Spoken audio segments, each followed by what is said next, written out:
Times of India की इस report को देखो जिसमें बताया गया है कि 50% से ज्यादा इंडियंस डेट ट्रैप में फंसे हुए हैं। लाइव मिंट की इस रिपोर्ट के अकॉर्डिंग 80% से ज्यादा इंडियंस ऐसे हैं जो अपनी पूरी लाइफ में कभी मिडिल क्लास को पार नहीं कर पाएंगे और 40% मिडिल क्लास इंडियंस ऐसे हैं जो जल्दी ही पॉवर्टी लाइन से नीचे जाने वाले हैं।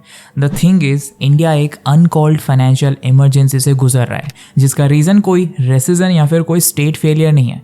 हम इंडियंस की खराब फाइनेंशियल हैबिट्स है, जिसका एक एग्जांपल हमें बिजनेस स्टैंडर्ड की इस रिपोर्ट में मिलता है जिसके अकॉर्डिंग इंडिया के सिर्फ 27% लोग ही फाइनेंशियली लिटरेट है। इट मींस बाकी के 73% लोग खुद को फाइनेंशियली मैनेज तक नहीं कर सकते और इसका रिजल्ट ये निकलता है कि बुरी फाइनेंशियल हैबिट्स आगे चलकर करियर ग्रोथ से लेकर फैमिली और फ्रेंड्स तक एक इंसान की लाइफ से सब कुछ छीन लेती है। लेकिन आखिर इंडियंस की ये खराब फाइनेंशियल हैबिट्स कौन सी है? जानना चाहते हो तो इस वीडियो को लास्ट तक देखना। ट्रस्ट मी, ये वीडियो आपकी फाइनेंशियल नॉलेज को 10x बढ़ा देने वाला है, क्योंकि आप अपनी बुरी फाइनेंशियल हैबिट्स को आइडेंटिफाई करने के बाद ही इनसे खुद को बचा सकते हो और खुद को फाइनेंशियल फ्रीडम की ओर ले जा सकते हो। Habit number 1, you don't pay yourself first. किसी भी इंसान की लाइफ में उसके फाइनेंशियल कमजोर होने का कारण होती है अक्सर उसकी लाइफ में आई हुई इमरजेंसीज। इसीलिए ऐसी इमरजेंसी से बचने के लिए सेविंग्स पर जोर दिया जाता है, लेकिन 75% इंडियन सेविंग नहीं करते, वो 1 रुपये भी नहीं बचाते हैं और इसका कारण वो बताते हैं उनकी कम इनकम को। जबकि किसी भी इंडियन की इनकम भले ही कितनी भी कम हो, वो सोसाइटल नॉर्म्स को जरूर फॉलो करता है। सोसाइटल नॉर्म्स यानी कि फैशन ट्रेंड्स और पीयर कल्चर, जिसमें स्टारबक्स और मैकडोनल्ड्स जैसे आउटलेट्स पर विजिट भी शामिल है। लेकिन अब सवाल ये उठता है कि क्या इसीलिए इंडियन यूथ फाइनेंशियली बैकवर्ड जा रहा है? दोस्तों, इसका जवाब है नहीं। इंडियन यूथ फाइनेंशियली बैकवर्ड जा रहा है क्योंकि वो खुद को पे नहीं करता। आई नो इट्स कंफ्यूजिंग, तो चलो थोड़ा डिटेल में समझते हैं। इमेजिन आपकी एक कंपनी है जिसकी कई रिस्पॉन्सिबिलिटीज है और कई लायबिलिटीज भी है। आपको अपनी इनकम से इन दोनों को पूरा करना ही होगा। साथ में कंपनी को सोशल कल्चर भी फॉलो करना होगा जिससे ये अपनी सोसाइटी की प्रेजेंस को बना कर रखे। लेकिन सबसे पहले कंपनी का काम होगा अपनी इनकम का 10 से 20% इमरजेंसी फंड्स में सेव करे, ताकि अगर कोई प्रोजेक्ट खराब हो तो कंपनी को बंद करने की नौबत ना आए। उसी तरह किसी भी इंसान का ऑन एन एवरेज साल में कोई सा भी एक महीना फाइनेंशियली बुरा जाने ही वाला है, जहां उसे उम्मीद से कम पे आउट और उम्मीद से ज्यादा खर्चों का सामना करना होगा। और उस महीने में अगर उसके पास सेविंग्स हुई तो वो प्रॉब्लम्स वही खत्म हो जाएंगी, वरना वो बुरा महीना एक बुरे साल में कन्वर्ट हो जाएगा और फिर ये लूप बन जाएगा। हैबिट नंबर 2, बैड डेब्ट। जानते हो मुकेश अंबानी पर लगभग 3.13 लाख करोड़ का डेब्ट है, वही दूसरी तरफ गौतम अदानी पर 2 लाख करोड़ का डेब्ट है। Even rich dad poor dad के ऑथर रॉबर्ट कियोसाकी, जो दुनिया को फाइनेंशियल लेसन्स देते हैं, उन पर ऑलमोस्ट 1.2 बिलियन डॉलर्स का डेब्ट है। लेकिन ये सारा डेब्ट उस डेब्ट से काफी डिफरेंट है जो एक आम इंसान लेता है। इसे समझने के लिए आपको गुड डेब्ट और बैड डेब्ट में डिफरेंस पता होना चाहिए। मान लीजिए आपके पास X रुपीज है जो किसी जगह पर इन्वेस्टेड है और आपको वहां से 8% का रिटर्न मिलता है। आपको एक बिजनेस शुरू करना है जिसमें X रुपीज की कैपिटल लगेगी। आप इतने ही X रुपीज बैंक से उठा लेते हैं जो कि आपको 4% के इंटरेस्ट पर देते हैं। असाइनमेंट पूरा होने के बाद आप बैंक को अगर वो पैसा लौटा दे तो आपने 4% सेव कर लिए। ये हुआ गुड डेब्ट का एग्जाम्पल।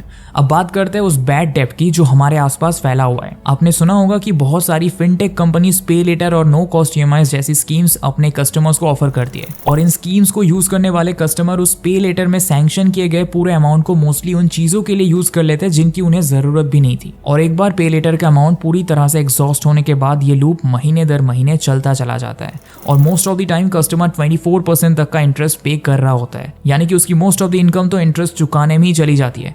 वेस्टर्न वर्ल्ड में इसे क्रेडिट कार्ड ट्रैप के नाम से जाना जाता है। ये बैड डेब्ट का प्राइम एग्जांपल है और अनफॉर्चुनेटली 50% से ज्यादा इंडियंस इस डेब्ट में फंसे हुए हैं। आगे बढ़ने से पहले एक प्रो टिप देता हूँ, अगर आप भी इसी तरह के किसी ट्रैप में फंसे हैं तो उस डेट को उस सैंक्शन अमाउंट से पूरा करने की कोशिश करने की बजाय पूरा ओवरड्यू एक बार में देकर अकाउंट बंद कर दीजिए। ये आपको पर मंथ 24% इंटरेस्ट देने से बचा लेगा। Habit number 3, not knowing your income strength. आप क्या अफोर्ड कर सकते हैं? ये बहुत ही सिंपल सा क्वेश्चन है, लेकिन मोस्टली लोगों को इसका जवाब नहीं पता होता है और आखिर में मोस्टली यही वो लोग होते हैं जो डेट ट्रैप या मिडिल क्लास ट्रैप में फंस जाते हैं। आपकी इनकम एक वेपन है, अगर आपको उसकी स्ट्रेंथ पता होगी तो आप उससे खुद की ग्रोथ को 10x बढ़ा सकते हैं। लेकिन अगर आपको उसकी स्ट्रेंथ नहीं पता होगी तो आप उसे कभी मैनेज नहीं कर सकते।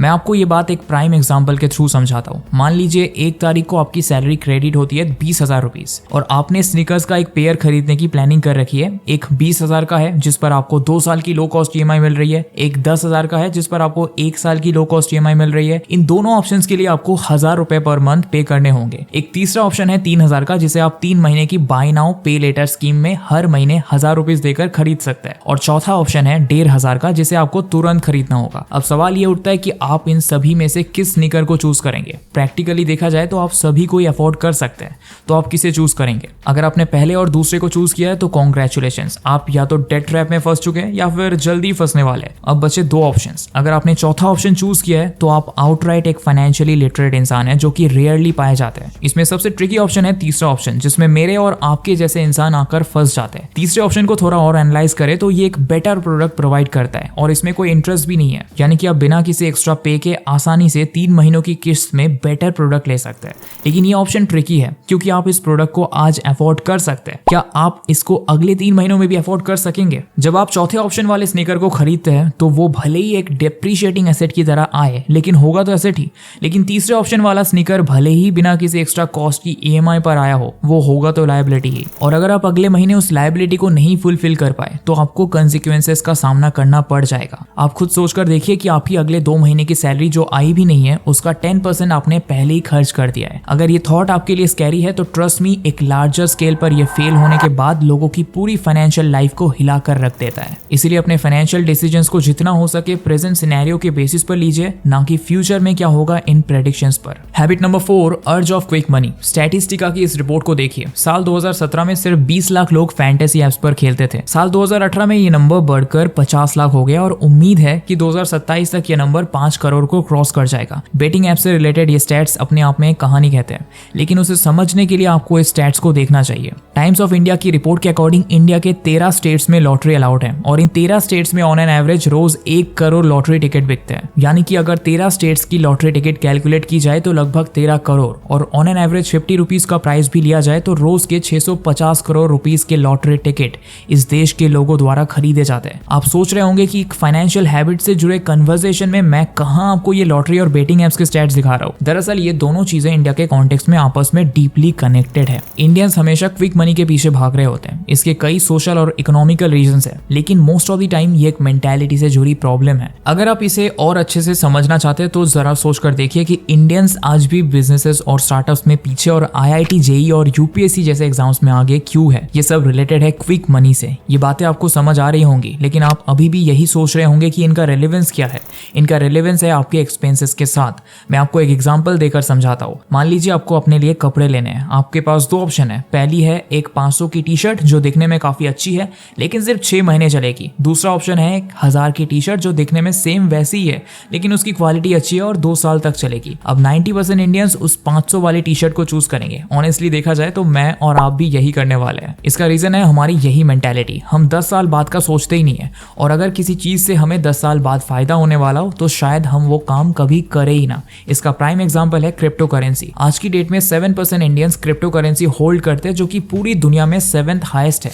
लेकिन इनमें से कितने इंडियंस ऐसे होंगे जिनके पास बिटकॉइन मौजूद होगा? शायद इस 7% का 7% भी नहीं, क्योंकि जब बिटकॉइन में इन्वेस्टमेंट की जा रही थी तब इंडियंस किसी और सोर्स को क्विक मनी की तरह मिल करने की कोशिश कर रहे थे। Last habit, ignorance towards money. अब तक आपको कई सारी गलत फाइनेंशियल हैबिट्स के बारे में पता चला है, लेकिन इन सब का सोर्स क्या है? इन सब का सोर्स शुरू होता है पैसों के खिलाफ नफरत से। अब आप सोच रहे होंगे कि आखिर ऐसा कैसे हो सकता है, लेकिन ये सच है। एक तरफ जहां इंडियंस कैपिटल को कमाने के लिए डेस्परेट है, तो वही दूसरी तरफ वो वेल्थ से नफरत भी करते हैं। आपने तो ऐसा सुना ही होगा कि पैसा तो हाथ का मैल है और पैसा ही सब कुछ नहीं होता। और आखिर में मनी माइंडेड जैसी टर्म्स भी आपने सुने ही होंगे। दरअसल इंडियंस का वेल्थ को लेकर दोनों ही थॉट एक्सट्रीम है। वो पैसों के साथ बैलेंस नहीं बना पाते और इसीलिए आखिर में उनका बैलेंस बिगड़ जाता है। इंडियंस की वेल्दी पर्सनैलिटीज भी एक्सट्रीम है। या तो आप एक कंजूस इंसान है या फिर आप एक खुला खर्चा करने वाले इंसान है, लेकिन आखिर में मॉडरेशन ही की है जो आपको एक फाइनेंशियल बैलेंस देगा और आपकी लाइफ की ग्रोथ को 10x बढ़ा देगा। उस मॉडरेशन को बनाने के लिए आपको इन फाइनेंशियल बुरी आदतों से दूर रहना होगा। तो क्या आप दूर रहने के लिए तैयार है? कमेंट करके जरूर बताना और साथ में ये भी बताना कि आप इनमें से किस किस बैड हैबिट का शिकार हो चुके हैं। Thanks for watching.